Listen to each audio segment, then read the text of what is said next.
KCP Sigua, and today I will be presenting to you one problem about implicit function. And that problem is all about implicit differentiation. Implicit differentiation is the procedure of differentiating an implicit equation with respect to the desired variable while treating the other variables as unspecified functions. And our problem is inverse tan of 3x squared plus e raised to y is equal to inverse cotangent of 2y squared. But before going to the main solution, we'll get first the f prime of x, and by getting that, we'll be using the chain rule. So, in inverse cotangent of 2y squared, our u here is 2y squared. Our u prime will be 4y dy all over dx because we will be multiplying the exponent 2 to the base 2y. Our f of u is equal to inverse cotangent u, and our f prime of u will be equal to negative 1 all over 1 plus u squared times u prime. Negative 1 plus 1, negative 1 all over 1 plus u squared, because in inverse trigonometric function, the inverse cotangent is equal to negative 1 all over 1 plus x squared. And going back to the solution that we have in our chain rule, so our f prime of x will be 1 all over 1 plus 2y squared times 4y dy all over dx is equal to 4y all over 1 plus 2y squared dy all over dx. In our inverse tangent, ganun din yung gagawin natin. We'll be using chain rule. And in inverse tangent, we'll be getting 6x all over 1 plus 3x squared. So, sa result natin, we'll be applying it to our solution in our problem. So, we'll be differentiating it with respect to the x in both sides. So, d all over dx, inverse tangent of 3x squared plus e raised to y is equal to d all over dx of inverse cotangent 2y squared. So, we'll be getting 6x all over 1 plus 3x squared plus e raised to y dy all over dx. In-apply na natin yung ginamit natin sa chain rule kanina sa ating inverse tangent. Is equal to negative 4y all over 1 plus 2y squared dy all over dx. Yun yung sa ating inverse cotangent kanina sa chain rule. So, e raised to y plus 4y all over 1 plus 2y squared dy all over dx is equal to negative 6x all over 1 plus 3x squared. So, we'll be solving it. Ilalabas natin yung dy all over dx, and the result will be dy all over dx is equal to negative 6x all over 1 plus 9x raised to 4 divided by e raised to y plus e raised to y 4y raised to 4 plus 4y all over 1 plus 4y raised to 4. Dinivide lang natin yung negative 6x divided by 1 plus 3x squared sa e raised to y plus 4y all over 1 plus 2y squared. So, we'll be getting dy all over dx is equal to negative 6x plus 6x 4y raised to 4 all over 1 plus 9x raised to 4 times e raised to y plus e raised to y 4y raised to 4 plus 4y. I-multiply lang natin kanina yung term doon sa solution natin. And our final answer will be dy all over dx is equal to negative 6x plus 6x 4y raised to 4. And we'll be multiplying 1 plus 9x4 to e raised to y plus e raised to y 4y raised to 4 plus 4y. And we'll be getting e raised to y plus e raised to y 4y raised to 4 plus 4y plus e raised to y 9x raised to 4 plus e raised to y 4y raised to 4 9x raised to 4 plus 4y 9x raised to 4. Yun yung final answer natin sa ating implicit differentiation problem. Thank you.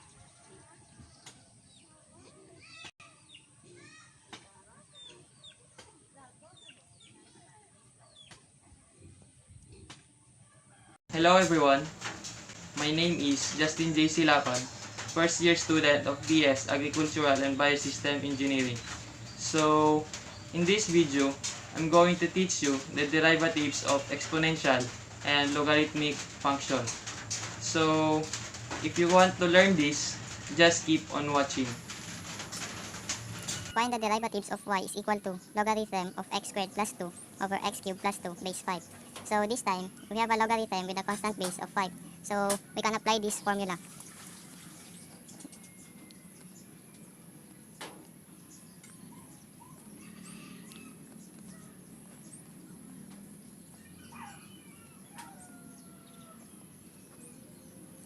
So we can substitute the u here. So this is our u. So y prime is equal to 1 over x squared plus 2 over x cubed plus 2 times ln, then times the base, 5 times 5, then times derivative of u. So in this situation, in this case, we can use the quotient rule because x squared plus 2 over x cubed plus 2, this is a quotient.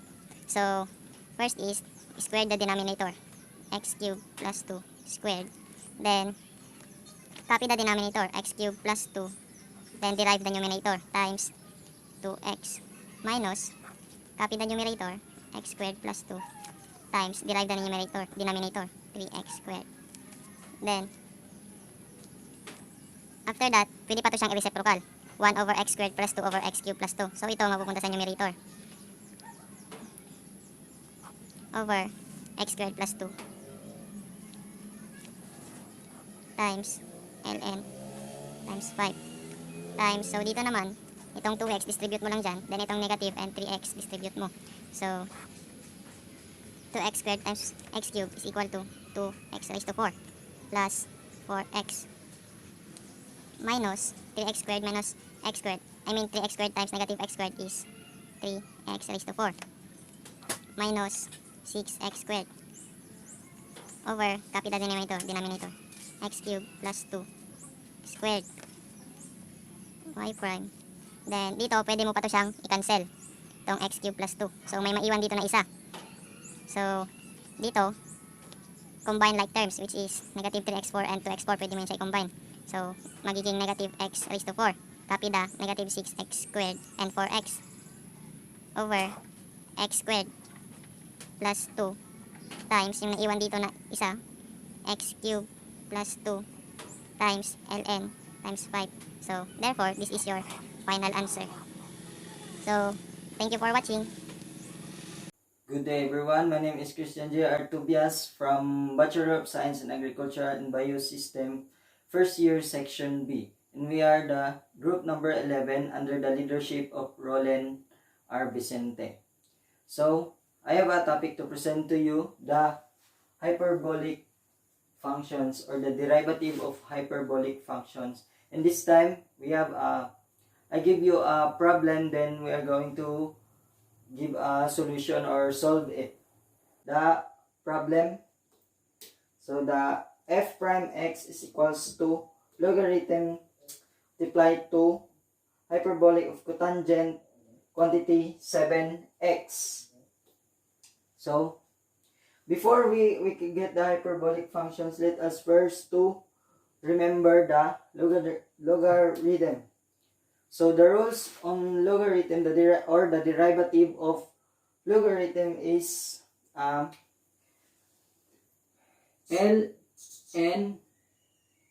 is equals to 1 over u multiplied to derivative of u dx.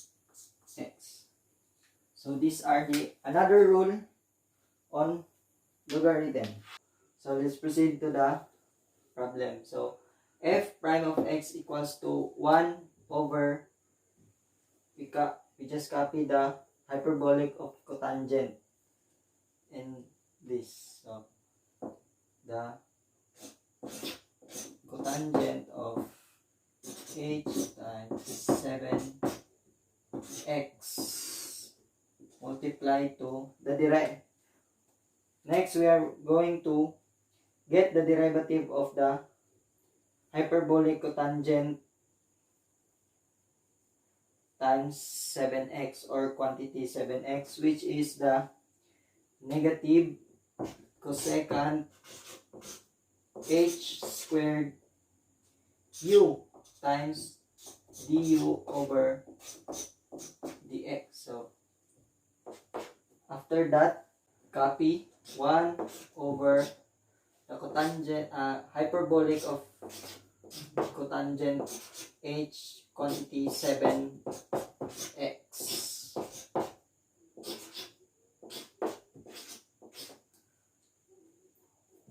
Multiply 2, copy cosecant h squared.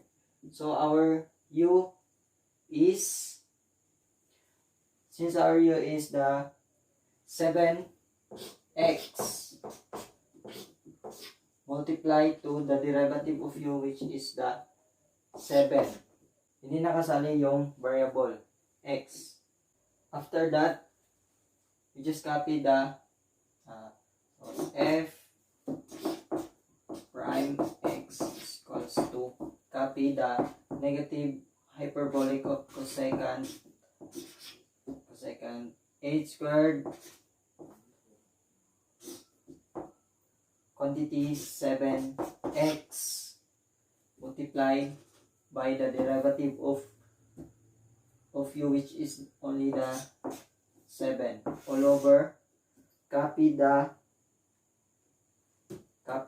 this, the hyperbolic of cotangent quantity 7x. So cotangent h quantity 7x.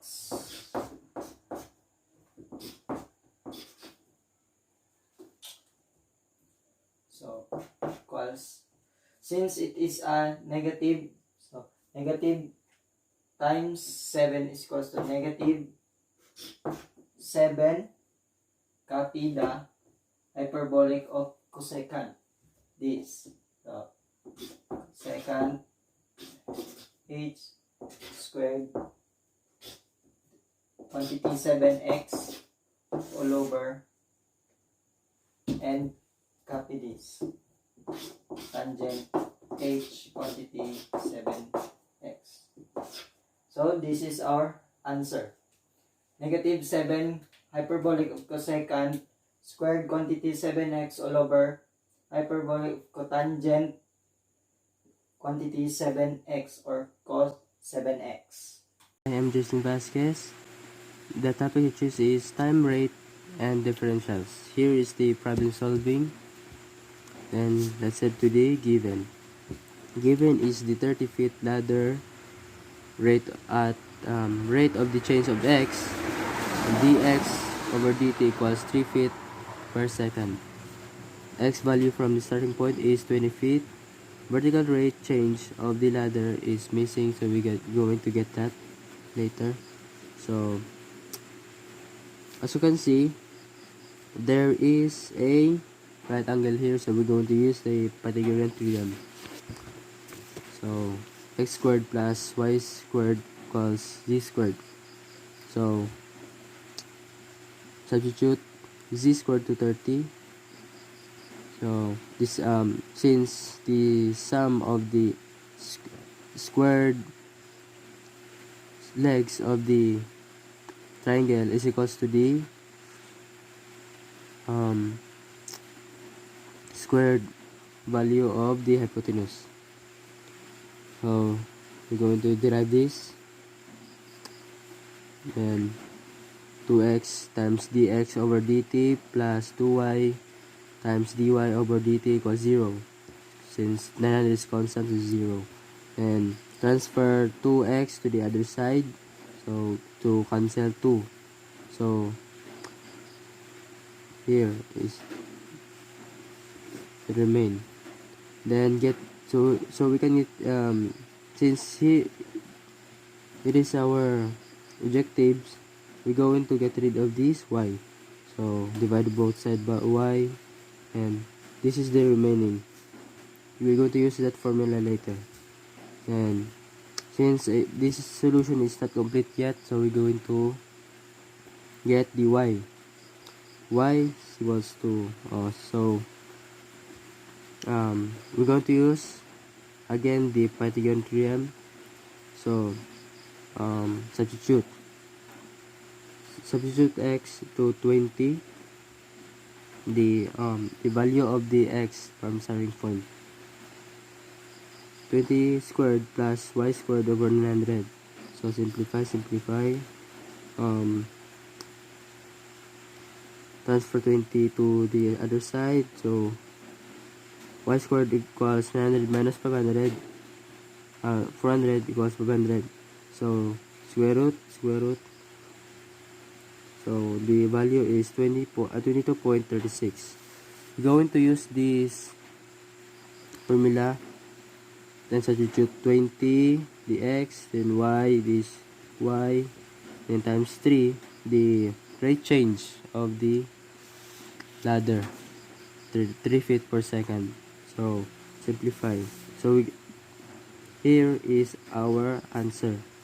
The rate change of the vertical rate of the ladder from sliding down, the negative 2.68 feet per second. Guys, I am Roland from 1BS ABP. So for today's video, we're gonna solve a problem related to times, rates, and differentials. So the problem is a trapezoidal trough is 20 feet long, 8 feet wide at the top, 4 feet wide at the bottom, and 4 feet deep. If water flows in a 20 feet cube per minute, find how fast the surface is rising when the water is 12 inches deep. So this is the illustration of our problem. So dV over dt is equals to 20 feet cube over per minute. Volume of, so the next steps that we're going to solve is the volume of the water. So the formula of the volume of the trapezoid is V is equals to 1/2 times the quantity of base times base 1 plus base 2 times length times height. So 1/2 times the base 1 is which is 4 times the base 2 is which is this. So 4 feet plus 2x times the length which is 20 times the height which is y. So equals to 1/2. Simplify natin, 1/2 times 8 plus 2x times 20y. 20y times 1/2 magiging 10y times 8 plus 2x. So simplify natin, 80y plus 20xy. This is the volume of water. So from the figure, x over y is equals to 1/2. Since 2 divided by 4 is equals to 1/2, so x over y is equals to 1/2. So x is equals to 1/2 over 1/2 y. So from the i-substitute natin yung value ng x dito sa formula yung naka nating volume ng water. So v is equals to 80y plus 20 times 1/2 y times y. So magiging v is equals to 80y plus 20 times 1/2 is magiging 10. Y times y magiging y squared. So next step is kunin yung derivative. So dv over dt is equals to 80 dy over dt plus 20y dy over dt. So when y is equals to 12 inches or 1 feet, so isa-substitute natin yung value ng dv over dt at saka yung y natin. So magiging 20 is equals to 80 dy over dt plus 20 times 1 dy over dt. So magiging 20 is equals to 100 dy over dt. So divide by 100 both side. So magiging, ang maiwan na lang is, makancel yung 100, dy over dt is equals to 1/5, which or equivalent to 0.2 feet cube per minute.